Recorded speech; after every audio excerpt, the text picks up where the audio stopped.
commander-in-chief. We will have no choice but to totally destroy North Korea. We have to bring back the death penalty. Donald J. Trump casts a shadow across global politics. An outsider. To some a hero. To others, a villain.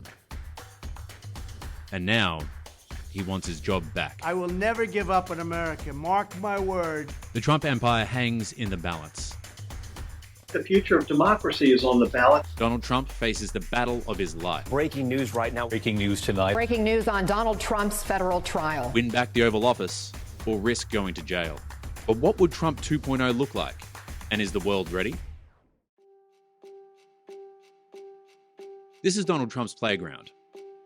But it's not his home. A political novice who made his name in brash New York. It is my esteemed pleasure to introduce Mr. and Mrs. Donald Trump. Samantha, a cosmopolitan, and Donald Trump. You just don't get more New York than that. As you know, we've inherited quite a budget crunch from President Trump. Once upon a time, James Comey was an insider in Trump's world. He's the man in charge of overseeing all cases and operations. So when he began probing Russia's interference into the 2016 elections, it didn't end well. He's going to put loyalists throughout his staff in the White House and throughout his staff. He's learned a lot of lessons from the first term as to what happened and what went wrong and what prevented him from doing everything he wanted to do, and he's going to fix that. Many ask how Trump will treat the current FBI director if he returns to the White House. Will there be a clean out of the entire Department of Justice hierarchy? I will appoint a real special prosecutor to go after the most corrupt president in the history of the United States of America, Joe Biden, and the entire Biden crime family. There's no doubt that Trump absolutely wants to reassert his presidency and then wreak vengeance on his enemies and use the power of the state to do it. After being banned by Facebook and Twitter in the aftermath of the January 6 riots, Trump created his own platform, his own mouthpiece, called Truth Social. But Trump's success often comes down to his ability to steamroll his opponents.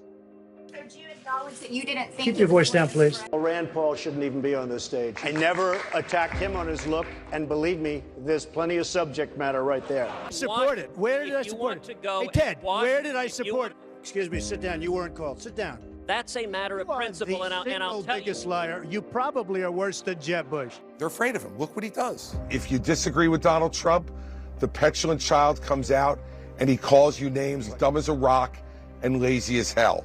He said he was a born loser. He called it pathetic and a blanking loser. If you locked all the Republican leaders in a room and turned off the lights and said, do you want Donald Trump to run for president again and do you want him to win, they would say no. But hardly any of them have said that in public. Tim, what will it say if the party, your longtime party, puts him forward as their nominee? Well, that's the problem. I don't think they're actually defending his conduct, but they are saying it's unfair to prosecute him.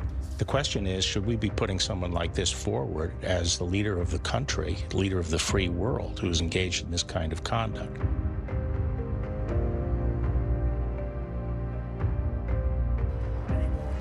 I will totally obliterate the deep state. Trump is using the same tactics to win voters as he does to win in the boardroom. You can find clues to his politics in his book, The Art of the Deal. The final key to the way I promote is bravado. I play to people's fantasies. By positioning himself as an outsider who would challenge the current political establishment, he built an empire on the back of middle Americans who felt left behind by professional politicians. This rally obviously is Save America. What do you want Trump to save America from? The communist socialist totalitarian takeover. People coming here illegally. Our borders have opened up. The gas prices are insane now. I think America needs to be safe from a lot of things, but I'd say mostly the political correctness, cancel culture, and things like that. He's giving a very strong message to his supporters, saying when they come after me, Democrats, radical socialists, they're coming after you. And he is there to protect them. During his previous tenure in the Oval Office, the Trump administration signed the largest tax reform package in history. He's going to stick with his agenda, America first, bringing jobs home, closing the borders, law and order. It's going to be a very strong assertion of presidential power so that he can complete the job that he has said. The administration also embraced the Reforming American Immigration for a Strong Economy Act, which reduced the amount of legal immigration to the US by halving the amount of green cards issued. The reforms in the RAISE Act will help ensure that newcomers to our wonderful country will be assimilated, will succeed, and will achieve the American dream. His America First platform and non-traditional rhetoric has paid off, and his battle against the Justice Department have added to his political firepower. Trump was in the doldrums. I mean, he had no momentum. He was behind in the polls.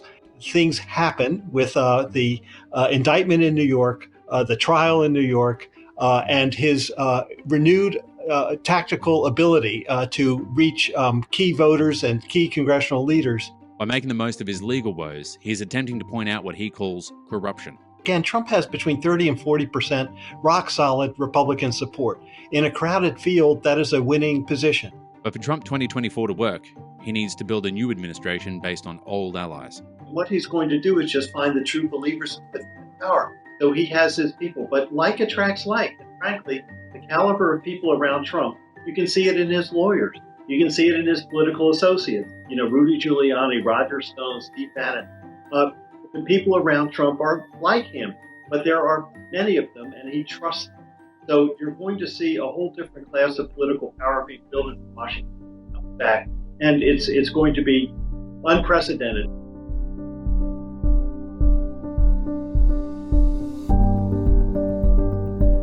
Trump has made it clear he believes he is saving his country, but are his methods and intentions creating a united or divided America? He's an isolationist and he's a protectionist, and that's going to, and again, America first, that's what he's going to do. So he attacks the architecture of international relations that has been built up since World War II. He really wants to go after NATO. He's not happy with it. I think he would like to pull the United States out of NATO. On the global stage, there are questions about what a Trump 2.0 presidency would look like too. How he'd compromise with China, how he'd handle the Ukraine war. I think he wants to bring American troops home. He's against all the trade agreements. He's against the Iran nuclear deal. He's against energy and climate agreements. Until World War II, the United States was an isolationist state, but not anymore. Trump supporters believe to make America great again. America can't be the world's bank. And so really, I think the future of democracy is on the ballot because Trump is an anti-democratic candidate. And it goes beyond conservative economics and beyond what you feel about climate and tax and stuff like that. It really is about the cultural direction of the country and what Trump wants to do with it. On every issue, Trump takes an American-first viewpoint, from immigration to foreign affairs. The diplomatic world rejoiced when Biden took office, but while his MAGA support base remains strong, the events of January 6 have worried some Republicans, who might struggle to go out and vote for him again. Is he going to just start disobeying laws that he doesn't like passed by Congress? Is he going to disobey court orders by judges that he doesn't like throughout the United States? How's he going to go after the media, which he hates? Is he going to start putting journalists in jail? If he doesn't like certain company leadership and what they do, does he want to put them out of business by regulation or tax? This is going to be something profoundly different than we've ever seen before. Donald Trump believes he unfairly lost the 2020 election, and he desperately wants his job back. The question is, will Americans give it to him? And is the world prepared for Trump 2.0?